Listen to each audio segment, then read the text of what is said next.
Hi everyone, welcome back to my channel Gitanjali Storytime in Manipuri. Mayamna creepy weba tamna bagi butki wari liro nangasidi tamna babo nat tamna ba haigadra natraga sigi aina liduriba maphamse mayamna hozik ghost town haina su khangnai the dark entry forest haina su khangnai abandoned oiraba khoi yamna creepy weba town khalamni asigi town se Connecticut ki mafam amada laiba kanoni koi town macha haitare ne ko ado hujikti kanam buk leitre leitabado dagi moina ghost town haina maming thonbiraga thamme aduga asigi mafam se chingmari na koisalaga leiba mafam ni maming sina Dudleytown kawe Dudleytown haina kawi moi asigi mafam se ado hujiki mafam je mayam na haibaje koi demon tamnaraga possess toba mafam ne jo hai adegi ghost mayam bhut prek mayam na leiba mafam ne jo hai lei jo hai adegi koi strange creature mayam ju lei kai su moina hai hujiki mafam se changba yadre ko hujiki moi public ta koi private property wana thamaga mi kanambu changba yade adorga su dum koi ghost hunter gumba paranormal gi thigan koi thijan humjan ba mayam singsena yamna pamba mafam ni hai zigi Dudleytown se ado sigi town da mayam se dum moina huralaga mi mayam du zik yadraga su dum changaga moina su koi kano toba koi strange occurrence gumba yam tho ac gi mafam sida na ado maina su hai go si kano se Dudleytown se ado Dudleytown sigi mafam si ju akoi gi amna koi gi uwa se haurga kem sukpa jina nungdang da ne koi gi full moon da haitare ni full moon da noine mathak ta haina yengkhat pasida tha gi mangan se uba phangde hai ado ki matik uwa je hauraga mafam je ado dana the dark entry forest haina su ziki mafam se khangnei ado mafam se moina haiba je thaina sigi Dudleytown haina found to giba moigi early hoigi settlers ingdo England dagi laaga moina tagibni hai sigi mafam sida adu moina curse ma pura laaga sigi town sida leiba mi khudimak se loina mak curse to hai di shrap pura ga laaga araiba lakpa mi leiba singje shrap sina loina mak hardly na hai sida legi mi singje aduga leiba ngamda dana chen gi ju hai aduga chen gi ba mi sing du ju sigi shrap se dum puraga inaraga moigi family duma kaino ma phattaba thoktribo ba adum inaraga leiba adumaina tawina su yawi go wari da ado sigi mafam se gi matang da magi kari tare karamaina mam phongni no khoi habigi background khara liraga aina tarak de wari sina couple amada musigi mafam sida moina leirubagi wari ni da tarak toise ado si matang khoi gi town sigi matang da khara haige ahambada sigi town se Thomas Griffin ko ba nupa magna magi lam moira male lam moi bedagi huzigi Gideon Dudley ko ba nupa mana laaga huzigi Griffin sidagi leiraga mana village machama moi my family por aga village machama semaga moi ni tabadagi so mathang family mayam se laaga almost 30 families moi huzigi mafam sida leibadagi moina maming onthoga Dudleytown haina huzagi Gideon Dudley na found to gibane na Dudleytown haina kawe ado haurakpadagi dum khoi amna mafam je koi strange occurrence ko mathokpa adi karai dino laina ta khangdana khoi gi epidemic ko malaina lakpa epidemic haidi khoi gi moi khunduma khak oina ba khoi paktak na ta laina na ba adagi mi je khangawdana manghiba natragan leiriba mi singduda awa na yamna chauna taba adugumba yam thoena hai ada thoi je sum hamane macha masu thombadagi moina document tawraga record tawraga thamawri se moi family ahum mari sidadi yam thina thoktoini 1740s tani ko moina found to giba town se ado 1759 da Carter family na moina move tawraga leiraga khanghaudana moina leiba tha couple of months matungda cholera na hai hujiki town se cholera na basida mi mayam adum legidaba mayam yaw male ado hujiki Carter family study moigi imungi mi taruk se pulap si bezani hujiki cholera sida ꯁꯤꯕꯗꯒꯤ ꯉꯁꯥꯏꯒꯤ family ꯂꯩꯍꯧꯔꯤꯕ ꯔꯤꯃꯦꯅꯤꯡ ꯐꯦꯃꯤꯂꯤꯁꯤꯡꯗꯣ ꯃꯣꯏꯗꯣ ꯃꯊꯋꯥꯏ ꯅꯨꯡꯉꯥꯏꯇ꯭ꯔꯦ ꯍꯥꯏꯕꯗꯤ ꯀꯔꯝꯃꯥꯏꯅ ꯇꯧꯔꯤꯅꯣ ꯃꯣꯏꯒꯤ ꯑꯍꯜ ꯂꯃꯟ ꯃꯃꯥ ꯃꯄꯥꯁꯨ ꯂꯩꯇ꯭ꯔꯦ ꯈꯣꯠꯇ꯭ꯔꯦ ꯑꯍꯟ ꯀꯩꯀꯩ ꯁꯤꯔꯦ ꯈꯣꯠꯂꯦꯅ ꯃꯣꯏꯁꯤ ꯇꯥꯎꯟꯁꯤꯗ ꯂꯩꯕ ꯉꯝꯃꯔꯣꯏ ꯍꯥꯏꯅ ꯃꯣꯏꯅ ꯅ꯭ꯌꯨ ꯌꯣꯔꯛꯀꯤ ꯚꯤꯂꯦꯖ ꯑꯃꯗ ꯅ꯭ꯌꯨ ꯌꯣꯔꯛ ꯂꯣꯝꯗ ꯊꯥꯏꯅꯗꯨꯒꯤ ꯑꯩꯈꯣꯏꯒꯤ 1700 ꯃꯇꯝꯗꯗꯤ ꯌꯥꯝ ꯀꯟꯅ ꯆꯥꯎꯈꯠꯄ ꯀꯩꯅꯣ ꯇꯧꯗ꯭ꯔꯤ ꯔꯦꯗ ꯏꯟꯗꯤꯌꯟꯁ ꯃꯌꯥꯝ ꯅꯦꯇꯤꯚ ꯑꯃꯦꯔꯤꯀꯟꯁ ꯃꯌꯥꯝ ꯂꯩꯕ ꯃꯇꯝꯅꯤꯅ ꯃꯣꯏꯁꯨ ꯑꯗꯨꯒꯤ ꯃꯇꯥꯡꯒꯤ ꯑꯣꯏꯔꯦ ꯋꯥꯔꯤꯁꯦ ꯑꯗ ꯃꯣꯏꯅ ꯅ꯭ꯌꯨ ꯌꯣꯔꯛꯇ ꯑꯩꯈꯣꯏꯒꯤ ꯚꯤꯂꯦꯖ ꯃꯆꯥ ꯑꯃꯗ ꯍꯣꯡꯉꯒ ꯂꯩꯕꯁꯤꯗ ꯃꯣꯏꯒꯤ ꯍꯧꯖꯤꯛ ꯂꯩꯔꯤꯕ ꯃꯣꯏ ꯚꯤꯂꯦꯖꯁꯦ ꯈꯨꯡꯒꯪꯁꯦ ꯁꯤꯗꯩꯗ ꯔꯦꯗ ꯏꯟꯗꯤꯌꯟ ꯃꯌꯥꯝꯅ ꯂꯥꯛꯑꯒ ꯔꯦꯗ ꯇꯧꯋꯦ ꯍꯥꯏ ꯔꯦꯗ ꯇꯧꯕꯁꯤꯗ ꯀꯥꯔꯇꯔ ꯐꯦꯃꯤꯂꯤꯒꯤ ꯔꯤꯃꯦꯅꯤꯡ ꯐꯦꯃꯤꯂꯤ ꯃꯣꯏ 6ꯅꯦꯕ ꯆꯠꯈ꯭ꯔꯤꯁꯦ ꯑꯍꯟ 3 ꯑꯃꯅꯦ ꯑꯉꯥꯡ 3 ꯑꯃꯅꯦ ꯑꯍꯟ 3ꯁꯦ ꯔꯦꯗ ꯏꯟꯗꯤꯌꯟꯁꯤꯡꯗꯨꯅ ꯂꯣꯏꯅ ꯍꯥꯠꯇꯣꯛꯑꯦ ꯍꯥꯏ ꯍꯥꯠꯇꯣꯛꯑꯒ ꯃꯣꯏ ꯃꯌꯨꯝꯗꯨꯁꯨ ꯃꯩꯒ ꯂꯣꯏ ꯊꯥꯗꯣꯛꯇꯅ ꯄ꯭ꯔꯣꯄꯔꯇꯤ ꯀꯩꯀꯩꯒꯁꯦ ꯂꯣꯏꯅꯃꯛ ꯁꯂꯥꯛ ꯁꯥꯒꯩ ꯂꯣꯏꯅ ꯃꯣꯏꯅ ꯂꯣꯏ ꯊꯨꯒꯥꯏꯗꯅ ꯍꯥꯠꯇꯣꯛꯇꯅ ꯇꯧꯔꯕꯖꯥꯠꯅꯤ ꯑꯗꯨꯒ ꯑꯉꯥꯡ 3 ꯂꯩꯍꯧꯕ ꯑꯉꯥꯡ 3ꯁꯦ ꯃꯣꯏꯅ ꯐꯥꯔꯒ ꯑꯗꯨꯝ ꯄꯨꯈ꯭ꯔꯦ ꯍꯥꯏ ꯔꯦꯗ ꯏꯟꯗꯤꯌꯟ ꯑꯗꯨꯒ ꯑꯉꯥꯡꯁꯤꯡꯗꯨ ꯃꯐꯝ ꯈꯪꯈꯤꯗ꯭ꯔꯦꯅ ꯍꯥꯏ ꯑꯗꯒꯤ ꯑꯅꯤꯁꯨꯕ ꯐꯦꯃꯤꯂꯤꯁꯤꯅ ꯍꯣꯂꯤꯁꯇꯔ ꯍꯥꯏꯅ ꯃꯣꯏ ꯍꯧꯖꯤꯛꯀꯤ ꯃꯐꯝꯁꯤꯗ ꯂꯩꯕ ꯅꯨꯄꯥ ꯑꯃꯁꯦ 1792ꯗ ꯃꯥꯅ ꯑꯩꯈꯣꯏꯒꯤ ꯖꯤꯡꯒ ꯑꯩꯈꯣꯏꯒꯤ ꯌꯨꯝꯒꯤ ꯔꯨꯐ ꯍꯥꯏꯇꯥꯔꯦꯅꯦꯀꯣ ꯌꯨꯝ ꯃꯊꯛꯁꯦ ꯁꯤꯟꯗꯣꯛꯀꯦꯅ ꯂꯩꯔꯤꯉꯩꯁꯤꯗ ꯃꯥꯁꯦ ꯔꯨꯐꯇꯒꯤ ꯑꯣꯟꯊꯔꯒ ꯁꯤꯕꯖꯥꯠꯅꯤ ꯁꯤꯕꯁꯦ ꯀꯩꯅꯣꯒꯤ ꯏꯃꯨꯡ ꯅꯨꯄꯥ ꯑꯃ ꯇꯦꯅꯔ ꯀꯧꯕ ꯃꯣꯏꯁꯤꯗ ꯂꯩꯃꯤꯟꯅꯕ ꯇꯦꯅꯔ ꯀꯧꯕ ꯏꯃꯨꯡ ꯑꯃꯒꯤ ꯃꯌꯨꯝ ꯁꯦꯝꯕꯁꯤda ꯍꯧꯖꯤꯛꯀꯤ ꯍꯣꯂꯤꯁꯇꯔꯁꯦ ꯁꯤꯕꯖꯥꯠꯅꯤ ꯁꯤꯕꯒꯤ ꯃꯥꯒꯤ ꯍꯞꯇꯥ ꯐꯥꯔꯛꯄꯁꯤꯗ ꯇꯦꯅꯔꯁꯦ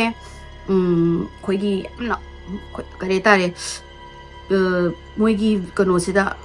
ꯇꯥꯎꯟꯁꯤꯒꯤ ꯐꯣꯔꯦꯁ ꯃꯅꯥꯛꯁꯤꯗ ꯑꯃꯨꯕ ꯑꯩꯈꯣꯏꯒꯤ ꯁꯦꯗꯣ ꯑꯃꯀꯣ ꯃꯃꯤꯒꯤ ꯀ꯭ꯔꯤꯆꯔ ꯑꯃꯅ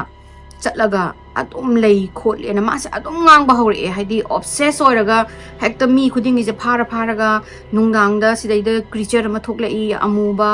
ꯑꯗꯨꯒ ꯃꯁꯛꯁꯨ ꯈꯪꯗꯦ ꯈꯣꯠꯇꯦ ꯑꯗꯨꯒ ꯑꯩꯈꯣꯏꯒꯤ ꯇꯥꯎꯟꯁꯤꯒꯤ ꯃꯣꯏꯒꯤ ꯇ꯭ꯔꯤ ꯂꯥꯏꯟ ꯐꯣꯔꯦꯁꯀꯤ ꯇ꯭ꯔꯤ ꯂꯥꯏꯟꯁꯤꯗ ꯑꯗꯨꯝ ꯆꯠꯂꯒ ꯅꯨꯡꯗꯥꯡꯗ ꯂꯩ ꯈꯣꯠꯂꯦꯅ ꯃꯥꯁꯦ ꯑꯗꯨꯝ ꯉꯥꯡꯕ ꯍꯧꯔꯛꯑꯦ ꯑꯗꯨꯝ ꯍꯣꯏ ꯑꯣꯕꯁꯦꯁ ꯑꯣꯏꯔꯒ ꯉꯥꯡꯕ ꯍꯧꯔꯛꯑꯦ ꯍꯧꯔꯛꯄꯁꯦ ꯃꯣꯏ ꯀꯩꯅꯣꯝꯇ ꯍꯥꯏꯗꯤ ꯀꯅꯥꯝꯕꯨꯅ ꯑꯍꯥꯟꯕꯗ ꯂꯧꯕꯤꯔꯝꯗꯦ ꯑꯗꯣ ꯏꯚꯟ ꯑꯩꯈꯣꯏꯒꯤ ꯂꯧꯕꯤꯗꯕꯗꯒꯤ ꯇꯦꯅꯔꯁꯦ ꯈꯔ ꯂꯩꯔꯒ ꯃꯥꯁꯦ ꯉꯥꯎꯈꯤꯗꯣꯏꯅꯤ ꯉꯥꯎꯔꯒ ꯃꯥꯁꯦ ꯃꯄꯨꯟꯁꯤ ꯆꯨꯞꯄ ꯃꯥꯅ ꯁꯤꯗ꯭ꯔꯤ ꯐꯥꯎꯕ ꯃꯆꯥꯅꯨꯄꯤꯅ ꯃꯥꯁꯦ ꯌꯦꯡꯁꯤꯟꯕꯤꯔꯒ ꯁꯤꯒꯤ ꯍꯥꯏ ꯅꯨꯄꯥꯁꯦ ꯃꯀꯣꯛꯁꯦ ꯃꯥꯁꯦ ꯆꯥꯛꯈꯤꯗꯅ ꯉꯥꯎꯈꯤꯗꯅ ꯍꯧꯖꯤꯛꯀꯤ ꯀ꯭ꯔꯤꯁꯆꯔꯁꯤꯅ ꯃꯉꯣꯟꯗ ꯇꯝꯅꯔꯦ ꯇꯥꯟꯅꯔꯦ ꯁꯤꯗꯩꯗ ꯐꯠꯇꯕ ꯕꯨꯠ ꯕ꯭ꯔꯦꯛ ꯂꯩꯔꯦ ꯈꯣꯠꯂꯦꯅ ꯑꯗꯨꯝ ꯉꯥꯡꯕꯗꯒꯤ ꯃꯥꯁꯦ ꯉꯥꯎꯈ꯭ꯔꯦ ꯉꯥꯎꯔꯒ ꯃꯆꯥꯅꯨꯄꯤꯁꯤꯅ ꯃꯥꯁꯦ ꯁꯤꯗ꯭ꯔꯤ ꯐꯥꯎꯕ ꯍꯥꯏꯗꯤ ꯁꯦꯟꯅꯕꯤꯈꯤ ꯇꯦꯅꯔꯒꯤ ꯍꯦꯛ ꯅꯥꯀꯟꯗ ꯃꯥꯒꯤ ꯂꯣꯟꯅꯕ ꯅꯨꯄꯥ ꯑꯃ ꯂꯩ ꯅꯨꯄꯥꯁꯤꯅ ꯖꯦꯝꯁ ꯀꯧꯏ ꯖꯦꯝꯁꯁꯤꯁꯨ ꯇꯦꯅꯔꯅ ꯁꯤꯈꯤꯕ ꯈꯔ ꯂꯩꯔꯒ ꯑꯃꯨꯛ ꯃꯥꯁꯨ ꯑꯃꯨꯛ ꯍꯧꯔꯛꯑꯕ ꯍꯥꯏꯗꯤ ꯅꯨꯡꯗꯥꯡꯗ ꯀ꯭ꯔꯤꯆꯔ ꯑꯃ ꯂꯥꯛꯏ ꯈꯣꯠꯂꯤ ꯃꯥꯅ ꯇꯥꯟꯅꯗꯣꯔꯦ ꯍꯥꯠꯇꯣꯔꯦ ꯇꯝꯅꯩ ꯈꯣꯠꯂꯤ ꯑꯗꯨ ꯇꯧꯋꯦꯅ ꯃꯥꯁꯨ ꯑꯃꯨꯛ ꯉꯥꯡꯕ ꯍꯧꯔꯛꯑꯦ ꯉꯥꯡꯕ ꯍꯧꯕꯗꯒꯤ ꯈꯥꯝꯕ ꯃꯤ ꯚꯤꯂꯦꯖ ꯃꯣꯏꯗ ꯂꯩꯕ ꯃꯤꯁꯤꯡꯗꯨꯅ ꯈꯜꯂꯤꯁꯤꯅ ꯑꯩꯈꯣꯏꯒꯤ ꯉꯁꯥꯏ ꯇꯦꯅꯔꯗꯨꯅ ꯍꯥꯏꯕꯗꯒꯤ ꯃꯥꯁꯨ ꯍꯥꯏꯔꯤ ꯑꯣꯏꯔꯝꯒꯅꯤꯅ ꯃꯥꯅ ꯉꯥꯡꯕꯁꯨ ꯂꯧꯕꯤꯗ꯭ꯔꯦ ꯑꯗꯨ ꯈꯔ ꯂꯩꯔꯒ ꯑꯃꯨꯛ ꯍꯧꯖꯤꯛꯀꯤ ꯖꯦꯝꯁꯤꯁꯨ ꯑꯃꯨꯛ ꯉꯥꯎꯔꯒ ꯁꯤꯒꯤ ꯍꯥꯏ 1800ꯗ ꯃꯣꯏꯒꯤ ꯔꯤꯚꯣꯂꯨꯁꯅꯔꯤꯒꯤ ꯈ꯭ꯋꯥꯏꯗꯒꯤ ꯖꯦꯅꯔꯦꯜ ꯍꯥꯏꯇꯥꯔꯦꯅꯦꯀꯣ ꯋꯥꯔ ꯍꯤꯔꯣ ꯑꯃ ꯃꯣꯏꯁꯨ ꯍꯧꯖꯤꯛꯀꯤ ꯃꯐꯝꯗꯨꯗ ꯂꯥꯛꯑꯒ ꯂꯩꯕꯖꯥꯠꯅꯤ ꯍꯥꯏꯗꯤ ꯉꯁꯥꯏꯒꯤ 17th ꯁꯦꯟꯆꯨꯔꯤꯅ ꯂꯣꯏꯁꯤꯜꯂꯛꯄ 18th ꯑꯩꯈꯣꯏ 100ꯗ ꯆꯪꯕꯁꯤꯗ ꯃꯣꯏꯒꯤ ꯁꯤꯒꯤ ꯂꯩꯁꯜꯂꯛꯄꯁꯦ ꯍꯧꯖꯤꯛꯀꯤ ꯖꯦꯅꯔꯦꯜꯁꯤꯒꯤ ꯃꯃꯤꯡꯁꯤꯅ ꯀꯩꯅꯣ ꯀꯧꯏꯀꯣ ꯍꯔꯃꯟ ꯁ꯭ꯋꯤꯐꯠ ꯍꯥꯏꯅ ꯍꯔꯃꯟ ꯁ꯭ꯋꯤꯐꯠ ꯀꯧꯏ ꯍꯧꯖꯤꯛꯀꯤ ꯖꯦꯅꯔꯦꯜ ꯃꯃꯤꯡꯁꯦ ꯍꯔꯃꯟꯁꯦ ꯃꯤꯒꯤ ꯋꯥꯔ ꯍꯤꯔꯣꯅꯤ ꯑꯩꯈꯣꯏ ꯋꯥꯔ ꯃꯌꯥꯝ ꯑꯩꯈꯣꯏꯒꯤ ꯃꯥꯅ ꯐꯣꯔꯠ ꯇꯧꯗꯅ ꯍꯜꯂꯛꯏꯅꯤ ꯑꯗꯣ ꯃꯥꯁꯤꯁꯨ ꯑꯁꯤꯒꯤ ꯃꯐꯝꯁꯤ ꯂꯩꯕꯗꯒꯤ ꯃꯥꯏ ꯐꯦꯃꯤꯂꯤꯁꯤꯗꯣ ꯍꯥꯏꯗꯤ ꯗꯣꯁꯥ ꯇꯥꯗꯣꯏꯅꯤ ꯃꯥꯒꯤ ꯅꯨꯄꯤ ꯑꯩꯈꯣꯏꯒꯤ ꯂꯥꯏꯠꯅꯤꯡꯅ ꯁ꯭ꯇ꯭ꯔꯛ ꯇꯧꯔꯒ ꯁꯤꯗꯣꯏꯅꯤ ꯍꯥꯏꯕꯗꯤ ꯑꯩꯈꯣꯏꯒꯤ ꯕꯔꯖ ꯇꯥꯕ ꯍꯥꯏꯕ꯭ꯔꯥ ꯑꯗꯨ ꯇꯥꯕꯗꯒꯤ ꯃꯥꯁꯦ ꯁꯤꯔ ꯃꯇꯨꯡꯁꯤꯗ ꯍꯧꯖꯤꯛꯀꯤ ꯍꯔꯃꯟꯁꯦ मासु तम तमना मकोक से खगा चाकपा हौरे चाकपा हौरगा मी हुजी क्रीचर दो लेरे हाय खोली आइजु उरे माना आई हातोरे तानरे खोले नमु मासु मुक तौरे ने तौरगा मासु इवेंचुअली दो मकोक ngawraga खै मकोक ngau खै ngawraga को माजे इंसेन ओरगा ngawraga कनो तवे हाय मासु अदुम अदमाइना मागी इमु मनु मै येंसनबिरगा दुम थम लेगिना हाय अदुगा 1813 की चही सिदा unknown epidemic hai tare ne ko noina sidana khoi gi covid se pandemic hai bisna world gi oina na bisna pandemic hai nei ko aduga khoi gi mafam jaga ama khakta da tauba pulap oina mayam nabasina epidemic gumbadana hainai ada epidemic ama thoi hai karino di khangugidre moina 1800 kinina fajana document hawdre but there was a non epidemic aduga anambana moigi resident khoi town da leiba moi hiji ki mafam sida leiba mi singje tangkai mukti hatle hai hiji ki anabasina kari anabano su moi si khangba dum gam gidre hai aduga lehawriba mi singje khoi khanghawdana siba laina amana naraga natragana mysterious hoiba khoi mawung da hekta siba adaga kharamana ngawraga khoi ngawchatnaraga ngawraga angawba olaga chatpa adugumba adum tawba hore haurakpadagi mi singje anambana ahambadadi mi moi ama gumba ani gumba ahumsina sumaina amuba khoi mami gi mi khoi mi gi mamida amuba ama nungdangda chatli khotli na haibase mi singje mayam moi mutong singdo uba hore hauraga mi mayam sina ngang ba adi saman tawre khotle je moi gi stories mayam mysterious oiba stories occurrence mayam singje loina mak mathang mathang wari je liba haunarakpadagi mi khara amadi moi family singje loina puraga hujiki towns degi move out tawre adagi tam tamna mi singje lehawriba mi singjina mu tam tamna mu seasonal khoi siba anaba tawraga adumaina tawba hore hujiki mafamse degi 1900 ki chahi matam sida hujiki town se moi kanambok leiba ngamdabadagi loina mak anambana hongdokhare lehawriba moi few families lemhawba towns lahawba singje hongdokhraga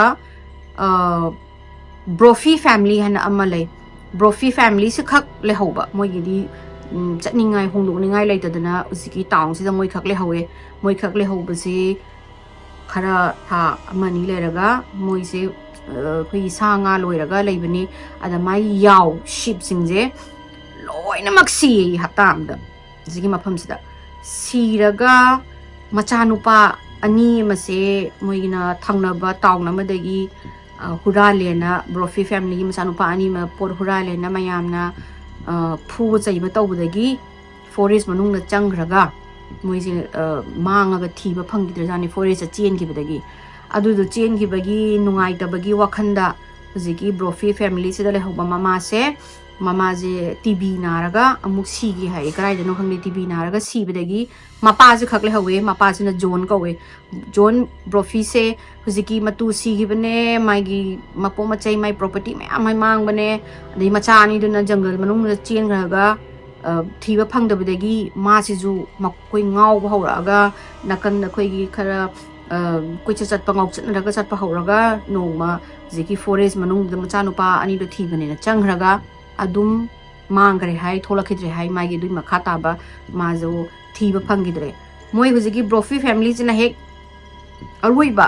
kanu oi bazari leiba khoi residence or jani hujiki town jigi moi na hek hujiki John je sira matung sidagi di hujiki town se kanambu leitre leitabadagi officially ghost town haina moina kawbire kanambu leitraga mafam ne na adagi Dudley ghost town haina moina mingthon gi hai 19 kanu sida 1900 ki matam sida sigi matam sida matam se leitra hoigi mi se leitraba matung sida 1906 ko sigi matam sida 1906 matam sida Dr. William Clark kauba mane aduga maigi nupi Harriet kauba amana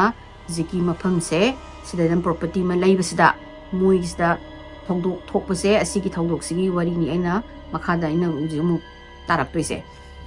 Dr. Clark se khoi gi kanoni New York te lei mai nupi Harriet ga moyani se leiraga Dr. Clark se husiki Dr. Clark se surgeon aphawa mani hai ma se aduga moi gi New York ki university amada ma je professor so oiraga yamna hoi paisa nungsa paidana kotana yam nungaina leiraga city manungda leibagi moise macha su chausale moi ani khitangai re aduga koi city gi busy life gari makhon ta ba lang mukhopa mayam sidagi moise yamna chikna lainingba adugumba pamakpadagi moina second home ama sanaba lamthiba hawrasi habidi vacation house holidays ta degi moisidadi summer se yam nungai ko summer se moi anamana yingba lamnina summer matam se mayam gi khoi degi nungai ba matam oi adudana khoi gi summer gi home gumba natraga vacational home haikadra adumaina second home ama sarasi arapa haidi chikna chingmanda chikna khoi gi yam ingna chikna nature gi makhon ta dana adagi nungaiba ma'am se taraga laisi khosi adwaina aduna kitang New York City gi lapthoga chatlaga lamama laisi na moise thiba hore northwestern Connecticut hai mafam se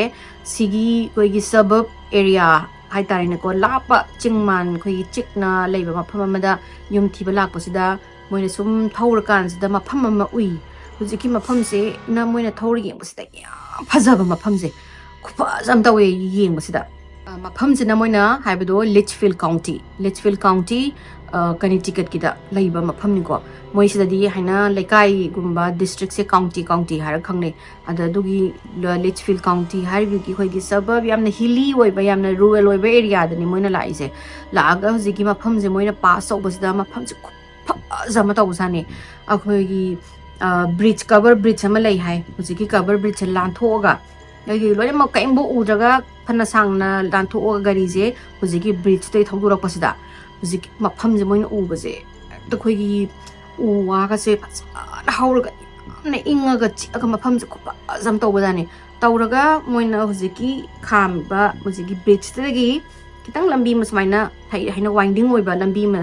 chatlaga leiba jani leiba sida moina si mafam je car gi thobam lei amtang yengu se yam phajai yengbada hoji moina spring matam no ju yengu bagi phajai amtang yengu slawana edit siga Dr. Clark siga mabaini sina gari sina thawra ga change the na thawra changaga hojiki lambi se sum khoi maintain tawdaba lambi napi singbi ma'am na khoi overgrown tawbudagi gari se thawba yaradana moina gari se side ta khamaga khongnam ta changsi lawi phajai mafam jemte yengus lawana moina changbagi forest se dark entry forest oyoini moina hamba changbasida moi haini uzigi masa ma'am sina loina ma khanjalaga leiraga kano kasi nungsit kasi yamna refreshing oiba aduga temperature kasi yamna inga lauraga moidi hekta moidi pamjabo jani mafamje aduga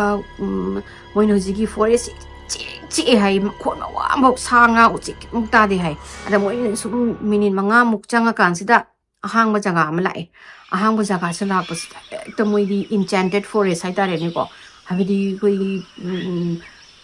mangi phajaba lamgi type ta lai ga je roses ka hodna nakanda lilac kana ga lai la hodna lagi wild flower mayam na ta punga ngai hangapan machu angangba machu naga hauraga khoigi wild flower gi kano film ga lare me hai moi orchard gi type ta ga khoigi wild oi mate apple ga palaga moina yengba saji naga la ga hojiki apple ga lepaga udagi ka dum branch dagi dum chiaga charaga chakhiba khopa se uba se heret ka kano ka si dekta ngawrba adoga kitang moi hojiki mafam je moina kano se apple tree se pass aura kansda koi gi river macha stream ma haitare ne ko koi lok haitare ne thaina hai ising ga ching lagi makhon ga charaga hojiki lok onu da nga ka se charaga kholaga leiraga hojiki mafam se ta uchek mayam gi makhon adagi tin khoi gi haini nungnang khong bagi adum moi se ngawra ba hekta moi sai city dagi ta lang ba pepa lang ba mayam dagi la ga hojiki mafam je lakpade moi ni je yengnaraga si mafam je this is a place moi na haina je sidai da khoi second home se sida sar si na moi na decide tawraga matai manauk se halaga moi New York hek yok baga hojiki mafam da lariba real estate agent haitare ne moi mafam da yoliba mafam da moina wari sanaraga 1000 acre gi hojiki forest manakuda moina yum se leire moina ahamba lakko sida su moina haido khoi gi thaina yum leirambagi khoi gi ruins gumba haidi tekpa kaiba thaina khoi gi yum leirambagi type ta atek kai yum khara building atek kai khara leirami haina kanda adoga khoi gi thaina mi leirambagi town macha village macha gumba leirambagi male adora ka sumoi adug matang na kai moi thigal udreba moi khali je si leibasina hena moina leidoba jaga je khoi gi beauty happy kaina khalle hai moi se ado ayor magadi bhutki yu male na idi laira roi di hotna chengra ne do moi di sagi mi sing siti do gumba yam chikpalam yam pa me moi di privacy moi khoi gi privacy adu dagi adu gumba yam tawe adu dana moi di pamuraga lamse leire without haidi background kai mafam ji kai thoki khotki adu da yengda bida moi di doctor ni na adu lai hairaga su log do lai tre do kai su hani tam nei khole hairaga so adu dana moi na hujiki lamse 1000 acre leire ꯂꯩꯔꯒ ꯃꯌꯨꯝ ꯁꯥꯕꯒꯤ ꯃꯥꯅ ꯃꯣꯏꯒꯤ local ꯑꯗꯥꯏꯗ ꯂꯩꯕ ꯕꯤꯜꯗꯔꯁꯤꯡ ꯀꯣꯟꯇ꯭ꯔꯦꯛꯇꯔꯁꯤꯡꯗꯣ ꯃꯥꯅ ꯊꯤꯕ ꯍꯧꯔꯛꯑꯦ mana moigi local builder sing da reach out tawraga ai saina cabin ama sagina khali 1 bedroom cabin ni ai nupi ga holiday house oina haidi vacational house oina semi tawbane kopane hojigi mafam dark entry forest da ne na lai se kholi se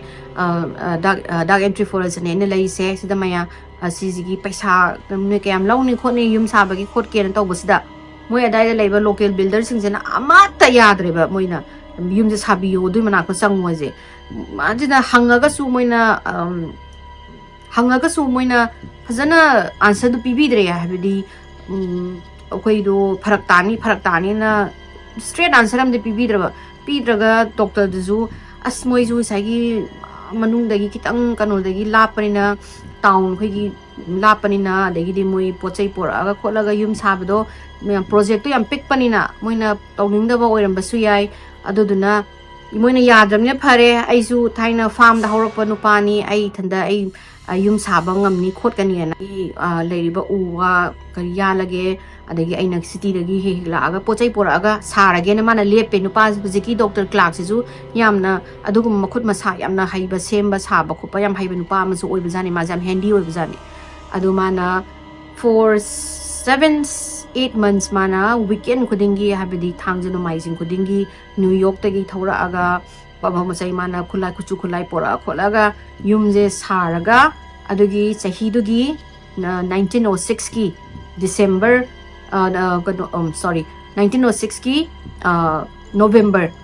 Thanksgiving matamaina moi sigi America gi am chauba kanoni moi gi holiday amani Thanksgiving gi matam sida yumje saba loire Dr. Clark sina chess yum do koi mana sabdo dolan saraga di makha ground na moi gi living area gumba chakhung gumba lairaga mathakana bedroom machama saraga adegi mana haibado moi dugi siki sai stream ganu river macha laibido adegi pipe ka tingaga fresh spring water ka hai running water ka phangdana adegi mana dugi siki stream de mana kada swimming pool macha amaga tawraga sai he saraga madada relax tawraga nga singdo yengna ba khotna ba kaina tawraga sare mana phajana sare yum jam phajaraga adugi moina first time moina hojigi yum da lai doise lek doise hojigi Thanksgiving gi November gi matam 1906 ki matam sida aduda laaga laire laibadagi moina khoi yamna peaceful oiba nungdang dana tin kang gi makhon ta dana dagi ayuk dana uchek mayam butterfly mayam pai dana saji chen dana heba ga u dana rabbits mayam ga lei dana hojiki brook ki makhon ga ising gi tro kan ga khoi ising chen hi bagi makhon ga ta moi di hek ta ngaw pa moi ta ngaw ga moi na simok peaceful oiba mafam je mafam amata da lai maroi khoi second home sina khoi hai wai khoi ni na hai retire tawraga leiba mafam oi besu yare kai moi harau re sai swimming pool daga phammaga adagi nga ka se yeng dana khotna adagi mabaini sina hiking ga chingga ka dana dai da yam phajaba mafam jo oi bagi moi se ekta ngauraga leibadagi moina haibado adudagi matungdagi every holidays every major holidays every summer moina hujiki mafam da chatlaga moi adu matai manau se lei hai moina adu yamna iroi dana nungai dana khotna leirambado 1918 da moi da thodo ma thokadoini hadi kuina nungai phangidre 1918 gi holidays moina noma holidays amada Dr. Clark ne mai nupi ne moi ngai hujiki mafam sida lakpa holiday gi leiba lakpa sida New York da emergency ma medical emergency ma leire haidi koi VIP amagi emergency leire duna Dr. Clark se laktaba yaroi hena mai call lakpadagi Dr. Clark na mai nupi sida ai chatta yaroi aduna ai chaluraga emergency je ai amtang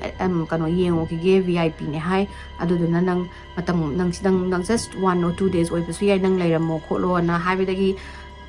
mai nupi heri che songning boy kari boy hadi holiday ne na laga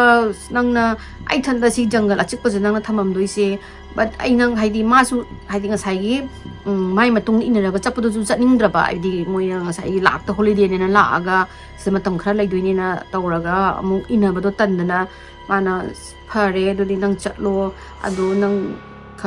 yari ge hek oibaga de nang halau ko ai thanda sida kuina leibdo nungai de nang namna su kuira kanu khot kanu na majina saur hai pen mai nu pa sida wari da tawre da mai nu pa sida hoi ai thuna la ke khot ke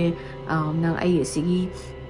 dark entry forest ki mana moi gi da railway station na malai moi gi train station na malai adu bo nang drop to biro na mai nu piece na la e la thila me drop to ra ga ma bai ni se bai ki tong na da na to ra ga doctor he si ju mai na mai nu pi do yeng hai gi doctor clark si mai nu pi da yeng jara ga manas koina to se right decision ni kaina khalaga hai di masi mafam sida yamna leibadagi yam nungai re na khalaga mai nu piece na lamna train gi platform da lepa le hore manang gari ji thau bare adu hujiki doctor clark na chatkiba timing sida magi nupi se mapunsi gi worst nightmare do ma adu da thegna do ne nupi se after mana sai doctor clark na pung kunthra taru muk ne mana new york ta asai gi magi medical emergency do attend tawraga pung kunthra taru ki man tung sida ma halaga mana hujiki moi gi train station do da yobasida mai wakhanda mai nupi heriet to laaga maze okadra na yeng basida mai nupi se udre mai nupi se udabdagi maze hapitang maze am thina sas khoi superstitious with mamina te ko like din adu anda hidi adugumba bhut break ka thajaba mina te do mana mai nupi se udabda maze hapitang nungai di hidi kai gi no ne heriet na lak tisibo hidi ai lakani khangini aduga ma mathanda lai bai su ma nungai te khote na hairai ni do ina pau ju pi gram na ai lakani na kari gi no ma lak tisibo na ma se khallaga lai nga sida sigi transaction da khamaga hapitang nungdang wairam kha oisala pasida mai bafam changpham do mambani na ma se kanade na kumtharaga heret lak tramni na mana makong sina chatpa hawasida zigi dark entry forest hek mafam je yobaga mana haibado ahambadadi lakpadadi makunaga khonge hai makunaga khonga uchik makon ga mayam taraga moidadi yamna nungai gi ahamba lakpadadi haidi makugi makon na welcome ga tawri boining na mafam se am phajaba duga na ado han ngasi gi numisida haidi after 36 hours matung na ni ko pung kontra torki matung na mana halakpa gi ta timing sidadi maku khong se mangonda nungai tabam phau jani haidi kaidawra sanu yamna chikhraba lamjida maku sina khonga ko jena ado mana sum changba khudungi maku ju khongba sum haujalaba sum maku sum khongba hau henjalapa sum makhon je kan na khongba hauram jani maku je kan na khongba haudegi ma si ju haipitang yang khalaga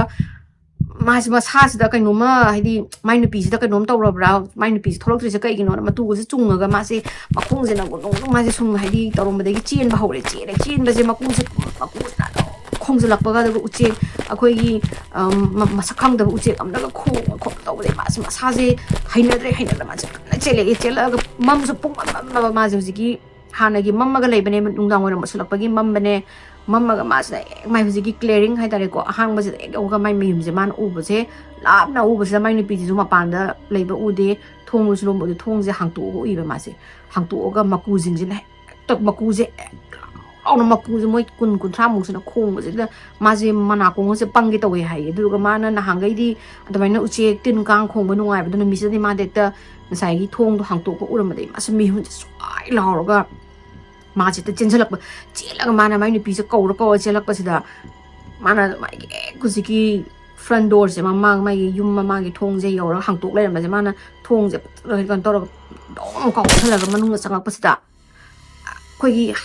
ipich makhon ma hai makhon ma oi akan ba makhon go amana imung jin nillaga ngasai uchik mayam ga makhu mayam do khongjalak pane ngasai makhon ba munduga ta bane taraga mas mana ko se phena pairaga kari ru si go na ma se tawraga lei ga se ma na kari makhon ona realize tawrak pasida mi amana angau bodongna anokpa ana khoi angwa mi mana nokpada khoi suep tabida nokpagi makhon je olapagi ma se masa se mi hun so lauraga karino ai nupi su mathanda le hoini kaino danger gumba por ama leiraba kanano no ijibo mai nupi su mande kanano no ijibo na ma sina tawraga kakhat sira kai tawjigi na ma se ngasai maku mem dugi makhon khongjalak bane ngasai angawba na nokpagi makhon dong tawrakpane ma se courage man tawr hedi ai yeng ga ai nupi su mathana le hobne si kanano ma huran chinthi changa abra mi phattaba changa pra na ma de khallaga mana che khallaga mana mai ka gi bedroom gi master bedroom mai moi bedroom lei bi thong hang tok pasida mai nu pi sina haina yenga ga maya ka maya je ka ba sim mana ha be inhuman ai di human being na maya ka ba gi lok thok je sita maya je lo ina khadang khoi gi kanu mai gi sigi mak kanu je khadang je khoi thabak mu yorong ani hai maya je ka tho ga mai nu pi je haina kachin nam da tasil laga khunningai na kolaga maya je ka raga mangon da yenga makhon je da nok mai ada mana hai bi sai noi ba makhon je mai nu pi se gi thola isini thola pas nok pas mi ja ha ta raga nok pas khangra khawje nu pi na tamma mi se lok tho ga makhya che loi phak to ga mathabak se da so thabe hola ga makhon je chung lep ta bi makhon je da ana sai gi angau ma nok pa gi makhon je tawraga nu olai bi dagi doctor clark se lepa maga ma je da hot ne ta sin ra jani ma gi ki mandana ma je chelaga mana moi du manak tagi police ama ai moi sheriff ai haina tang macha le police sheriff ama kauraga ma ga lak minna ga lak da sunu pi da su maya karaga no ga ma mit mana ga loi yang khalaga le me hai adugi phawok sigi matung da mana doctor clarks na thigal akan sida sagi Dudleytown da thokriba thodok mayam singduga manaraga le me mai nupi da thoi se aduga ngasagi contractor singduna la oya dri su moina haibado haujiki mafam da changuba leiruba mi singse adugi moigi curse to moigi shrap to moida uinaraga lai kolena haibidagi ne builder singduna paisa mayam pi yum da saw la on man offer to ko ambo la oya driba adegi moigi mail piba lakpa nupa do bo hujiki mayum bu chango ya de hai hujiki dark entry forest to gi ruda mail box na do thamaga aja hek postman mu chango ya da ma pham oi le ra me na khange ado unfortunately kano Harriet hadi masai Dr. Clark ki nupi do adum adagi makok adum ngau adagi dum angau bi on gi baduna ma je mental asylum amada thame layeng ma yadraga noma mathanda suicide tawraga siraga lerami hai Dr. Clark ki nupi se ado Dr. Clark to matam khara ma hujiki mana